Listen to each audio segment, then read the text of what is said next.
મને થપ્પડ મારવાથી હકીકત બદલાઈ નથી જવાની રાધા. ઉલટાનું તે મને થપ્પડ માર્યો ને એનાથી એ સાબિત થયું કે મારી શંકા સાચી છે. આવા ગંદા વિચારો ફક્ત તારા મગજમાં જ આવી શકે છે કિયારા. તું ક્યારેય કોઈ પણ સંબંધની પવિત્રતા સમજી જ નહીં શકે.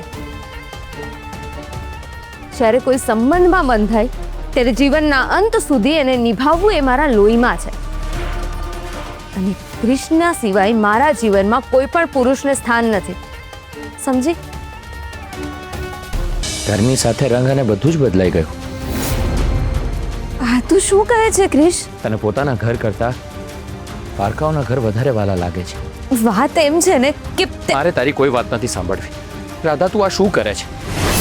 તું પોતાનો સંસાર તો સાચવી ના શકી અને હવે કિયારા પોતાના સંસારને બચાવવાનો પ્રયત્ન કરી રહી છે તો તું એ પણ બગાડવા માંગે છે? તું આવું શું કામ કરે છે રાધા? તારા અને મારા સંબંધ ખાટા થયા છે એનો મતલબ એમ નથી કે તું મારા ભાઈ અને કિયારાના સંબંધ બગાડે. ક્રિશ, તું શું બોલે છે? તારા કારણે શૌર્ય કિયારાને ડિવોર્સ આપવા માંગે છે એ કેટલું યોગ્ય છે? શું મારા લીધે શૌર્યભાઈ કિયારાને ડિવોર્સ આપવાના છે? ઓ પ્લીઝ, હવે તને કઈ ખબર નથી એવા નાટક બંધ કર. ભગવાને તને સારો પતિ, સારો પરિવાર બધું જ આપ્યું પણ તું એ ના સાચવી શકી. પણ હવે જો તું મારા ભાઈ અને કિયારાના સંબંધને બગાડવાનો પ્રયત્ન કરીશ ને તો એ હું નહીં ચલાવી લઉં. મારા અને મારા પરિવારથી દૂર રહે. ક્રિશ, ક્રિશ, તું મારી વાત સાંભળ. મને લાગે છે તને કઈ ગેરસમજ થઈ છે. મારે તારી કોઈ વાત નથી સાંભળવી. તું અહીંયા જેની પણ સાથે રહે, તારે જે કરવું એ કર, પણ મારા ઘર અને મારા પરિવારથી દૂર રહે છે. મિસ્ટર, હું માં બનવાની છું, માં બનવાની છું, માં બનવાની છું, માં બનવાની છું, માં બનવાની છું.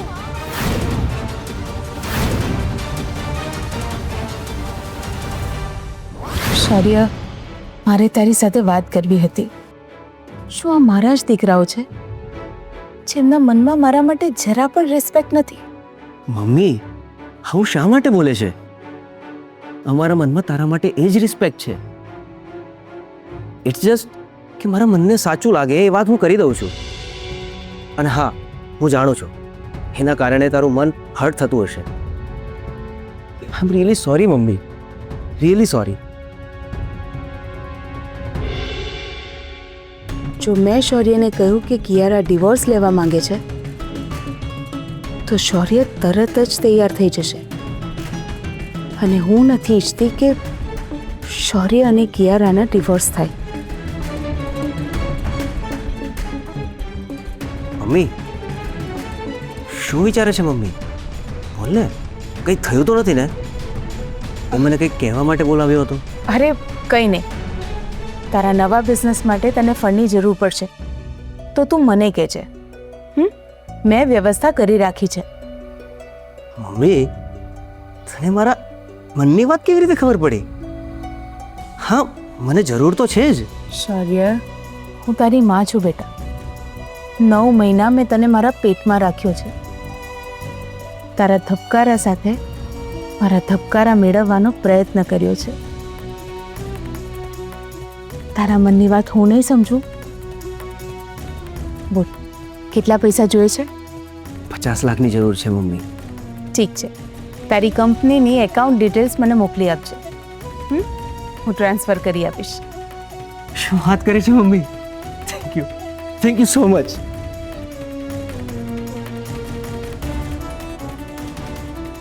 શૌર્ય, એક વાત કહું બેટા? આજે સવારે જ્યારે તું ગુસ્સામાં કિયારા સાથે ડિવોર્સ લેવાની વાત કરીને ઘરમાંથી ગયો ને ત્યારે મને બહુ હર્ટ થયું. પણ મમ્મી, હું ક્યાં સુધી? જો શૌર્ય બેટા, ક્રિશનો સંસાર બરબાદ થઈ ગયો છે. હવે જો તું અને કિયારા પણ ડિવોર્સ લેશો તો એ વાત હું સહન નહીં કરી શકું બેટા. અરે આમને આમ તો મારું ઘર તૂટી જશે. મારી મમ્મી આવી રીતે દુઃખી થાય એ મારાથી જોવાતું નથી. શૌર્ય, મારી એક વાત માનીશ બેટા? હા, બોલ ને મમ્મી. પ્લીઝ પ્લીઝ કિયારાને ડિવોર્સ આપવાની વાત તારા મગજમાંથી કાઢી નાખ.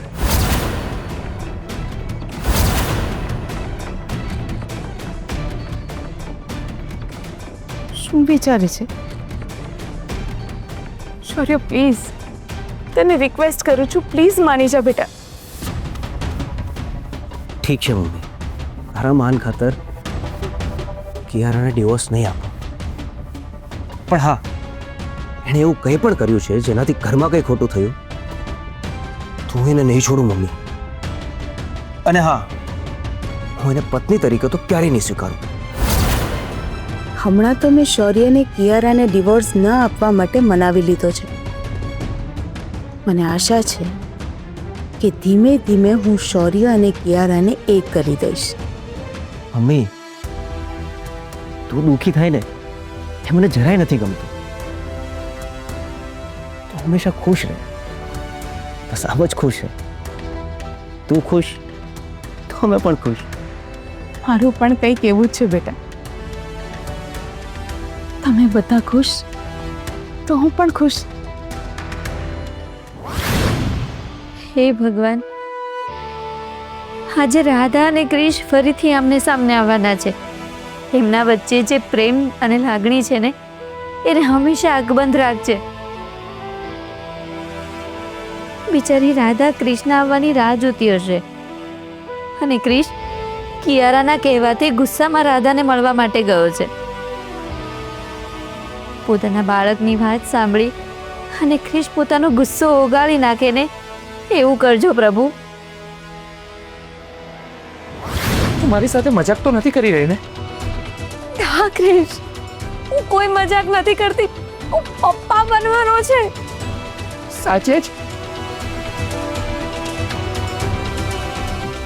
મારી મારી ખાલી ડબ્બી માં બનવાની છે? તો આ વાત મને પહેલા કેમ ના કહી? રાધા રાધા રાધા રાધા રાધા, આઈ લવ યુ.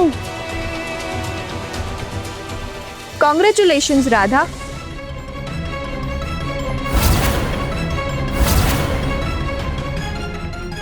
સાસુમાં આપણા ઘરમાં જે બાળક આવવાનું છે ને, એના વિશે સાંભળીને સાચે જ બહુ ખુશ થશે અને એમના વારસનો પણ સ્વીકાર કરશે. કિયારા, તારી તો તબિયત બગડી હતી ને, તો પછી તું કેમ આવી? કારણ કે હું નાણાવટી પરિવારની વહુ છું અને રાધા આગળ ફરીથી કોઈ ચાલ ના ચાલે અને તને મારા વિરુદ્ધ ભડકાવેલા ને, એટલે હું અહીંયા આવી છું. ક્રિશ, નજીકના ભૂતકાળમાં જે કંઈ પણ બન્યું છે ને, એના પરથી મને તો શંકા થાય છે. કેવી શંકા? સોરી ટુ સે ક્રિશ, પણ રાધાના પેટમાં જે બાળક છે એ બાળક તારું જ છે એની શું ગેરંટી? હા, હા, તું શું બોલે છે એનું ભાન છે તને? ક્રિશ પ્લીઝ, તું મારી પર ગુસ્સે ના થઈશ. મેં તો ફક્ત તને એક પોસિબિલિટી કીધી છે. તને ખબર છે ને કે રાધા કેટલાય સમયથી શૌર્ય સાથે જ ફરે છે. અરે તારા કરતાં વધારે સમય એ શૌર્ય સાથે વિતાવે છે. ના ના, હું એવું નથી કહેતી કે આ બાળક શૌર્યનું છે, પણ એની શું ખાતરી છે કે આ બાળક તારું જ છે? કિયારા, તું શું બોલે છે? મારા પેટમાં જે બાળક છે કૃષ્ણનું જ છે. હા, તું કઈ રીતે કહી શકે છે રાધા? ક્રિશ, ભાવનાઓમાં ના વહી જઈશ. થોડો પ્રેક્ટિકલ વિચાર કર. અને આમ પણ રાધા અને શૌર્યના રિલેશનને લઈને આપણા પરિવારની સમાજમાં બહુ બદનામી થઈ છે. અને હવે હું નથી ઈચ્છતી કે રાધાના પેટમાં જે બાળક છે એના કારણે આપણા પરિવારને કંઈ સાંભળવું પડે. મને કોઈ બદનામીનો ડર નથી. અને જો રહી વાત બાળકની, તો બાળક મારું જ છે. એ તું કઈ ખાતરીથી કહી શકે છે ક્રિશ? અને આમ પણ રાધા આ ડોક્ટરના ઘરમાં જે રીતે રહે છે એ કયા સંબંધી રહે છે એ તને ખબર છે? એવું પણ બની શકે છે ને કે રાધાનો એ ડોક્ટર સાથે પહેલેથી જ કોઈ સંબંધ હોય. નહીં તો આપણા ઘરેથી કાઢી મૂક્યા પછી કોઈ અજાણી વ્યક્તિ રાધાને એના ઘરમાં કેવી રીતે આશરો આપી શકે છે? હા, અરે આજકાલ તો કોઈ પોતાના સગા પર પણ વિશ્વાસ નથી કરતું. એવામાં રાધાને કોઈ અજાણી વ્યક્તિ એના ઘરમાં રાખે, એની પર ભરોસો મૂકે, અરે એને નવા નવા કપડાં લઈ આપે, એને મફતમાં ઘરે બેસાડીને ખવડાવે. ક્રિશા તને ગેરમાર્ગે દોરી રહી છે. ક્રિશ, વાત એમ છે કે હું જ્યારે ઘરમાંથી નીકળીને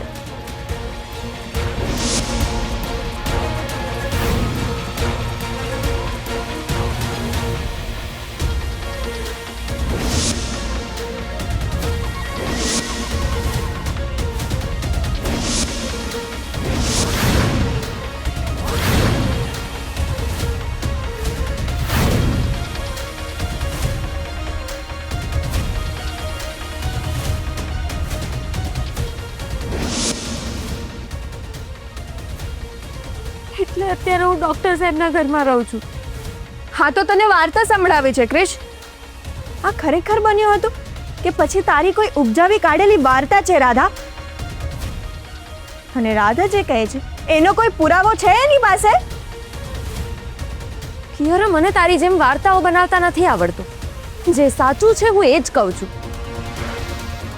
સાચે જ ડોક્ટર સાહેબે જ મને બચાવી છે અને એ મને અહીંયા લઈ આવ્યા છે. અરે ડોક્ટર જે રીતે તને ઘરમાં રાખે છે, તારી કાળજી લે છે ને, એના પરથી તો મને એવું લાગે છે કે ક્યાંક આ બાળક ડોક્ટરનું તો નથી ને. કિયારા,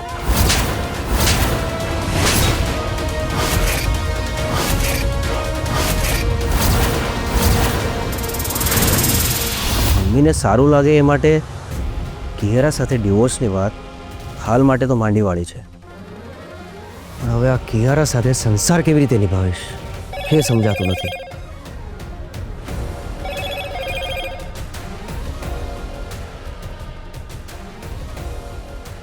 હા ભાભી બોલો. શૌર્ય, તું ક્યાં છે? ભાભી હું તો મારા બિઝનેસના કામ માટે બહાર આવ્યો છું, બોલો ને. અરે હા, પેલા રાણા સાહેબ સાથે વાત થઈ, એમણે મને એક ઇન્સ્પેક્ટર સાહેબને મળવાનું કહ્યું છે. આપણે રાધા ભાભીની ડિટેલ્સ આપવાની છે એમને. હવે એની કોઈ જરૂર નથી. રાધા મળી ગઈ છે.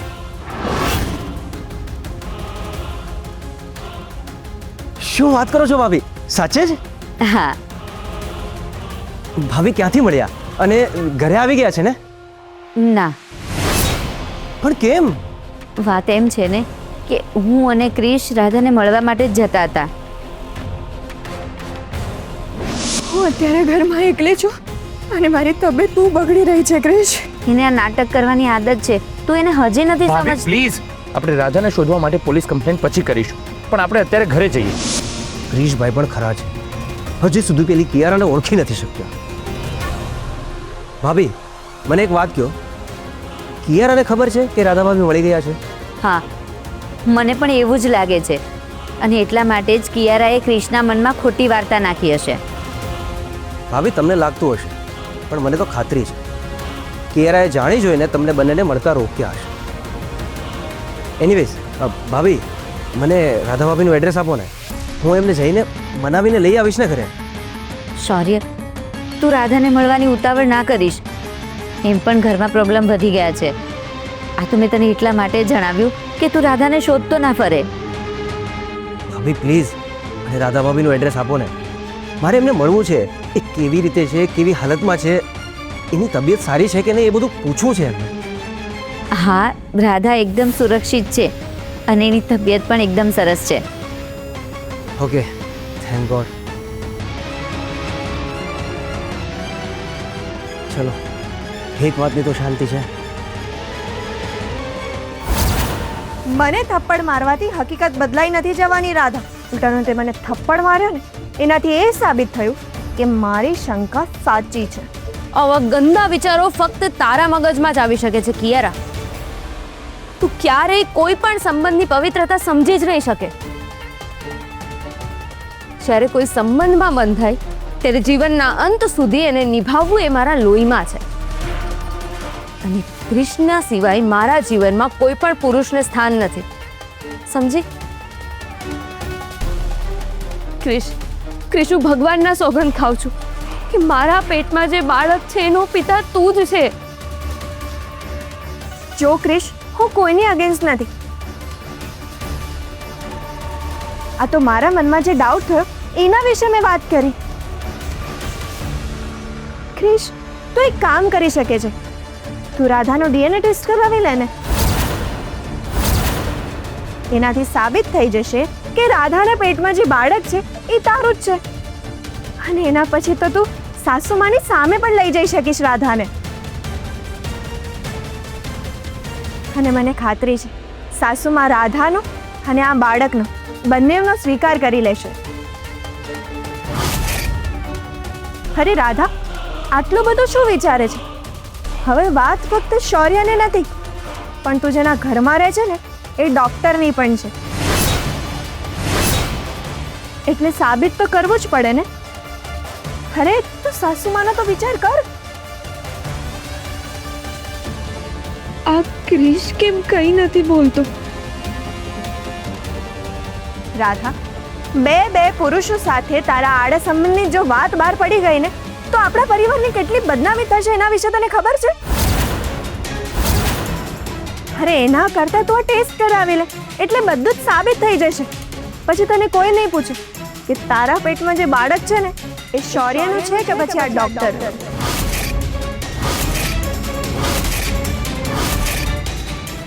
દાદા ચાલ આપણે સૌથી પહેલા ડોક્ટર પાસે જઈને ડીએનએ ટેસ્ટ કરાવી, જેથી તારા પેટમાં જે બાળક છે ને એના ઉપર કોઈ સવાલો ના કરી શકે. ચાલ. મારે ક્યાંય નથી જવું.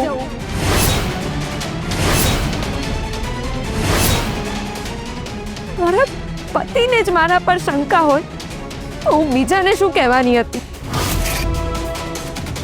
મને શંકા નથી રાધા, પણ આપણા પર કોઈ શંકા ના કરે ને એટલે કહું છું. ક્રિશ, પારકાના આપેલા ઘા સહન થઈ જાય છે કારણ કે પોતાનાનું કવચ હોય છે સાથે.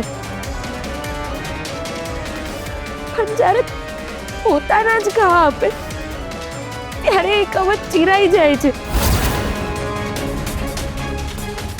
કેમ દરેક સ્ત્રીને જ આવા બધા સવાલ જવાબના સામના કરવા પડે છે?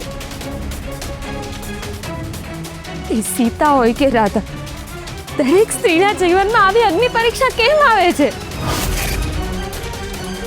પણ હું આ નહીં થવા દઉં ક્રિશ. આ ટેસ્ટ કરાવીને હું સાચી છું એ સાબિત કરવા માટે હું કોઈકના ઘડેલા કાવતરાની અગ્નિ પરીક્ષા નહીં આપું.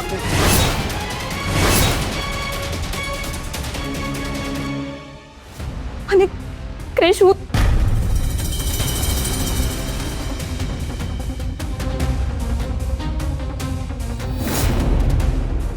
રાધા,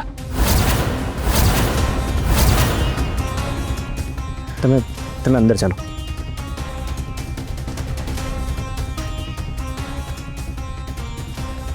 બેસો આરામ. એક મિનિટ.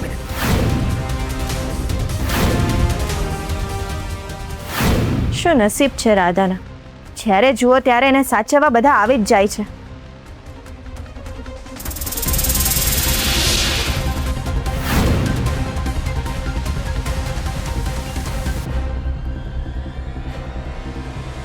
તમને મેં ના પાડી હતી તો પણ તમે ઉઠીને બહાર કેમ ગયા?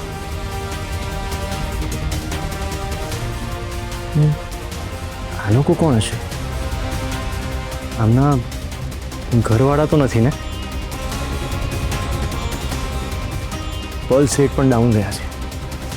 આવું ને આવું ચાલ્યું ને તો કોમ્પ્લિકેશન ક્રિએટ થઈ શકે છે.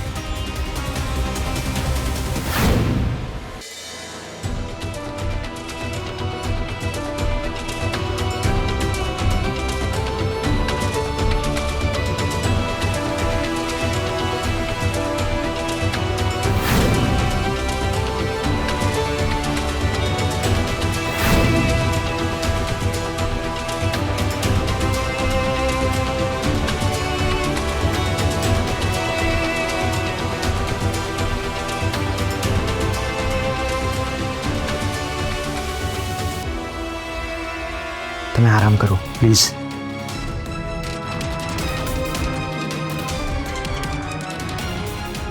ક્રિશ, રાધા પેલા ડોક્ટર સાથે ક્યારની અંદર છે. મને તો એ નથી સમજાતું કે ડોક્ટર એને અંદર લઈ જઈને કરે છે શું?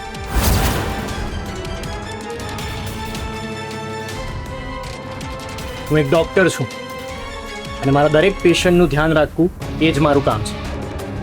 સમજ્યા મેડમ?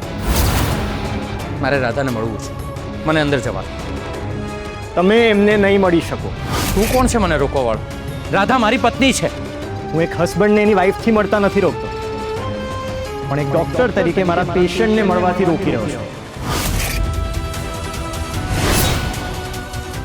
અત્યારે એમની હાલત એટલી ખરાબ છે કે એમણે કોઈને ના મળવું જોઈએ, અને તમને તો બિલકુલ નહીં. ક્રિશ, મને તો એવું લાગે છે કે રાધાએ જ અમને ના પાડી હશે. તમે રાધા મેડમના કોણ થાવ છો એની મને નથી ખબર, પણ દરેક વાતને તમે આમ લાઉડલી અને નેગેટિવ એમાં કેમ કહો છો? અને તમે તો રાધા મેડમના હસબન્ડ છો ને, તો પણ તમે આવી ભોળી સુંદર સમજદાર પત્નીની આવી હાલત કરી નાખી. આવી સ્ત્રી પત્ની તરીકે જેને મળે ને બહુ નસીબદાર કહેવાય. કેટલા પ્રેમાળ અને લાગણીશીલ છે રાધા મેડમ. મને પણ નથી ખબર કે તમે રાધાના કોણ થાવ છો, પણ અત્યારે વાતો તો એવી કરો છો જાણે કે રાધા સાથે જન્મ જન્મનો સાથ હોય તમારો. વાહ ડૉક્ટર સાહેબ વાહ, તમે દિલના ડૉક્ટર છો ને. હવે સાચું કહો, તમે રાધાને થોડાક જ દિવસથી ઓળખો છો કે પછી તમારા બંનેનું કોઈ જૂનું કનેક્શન છે?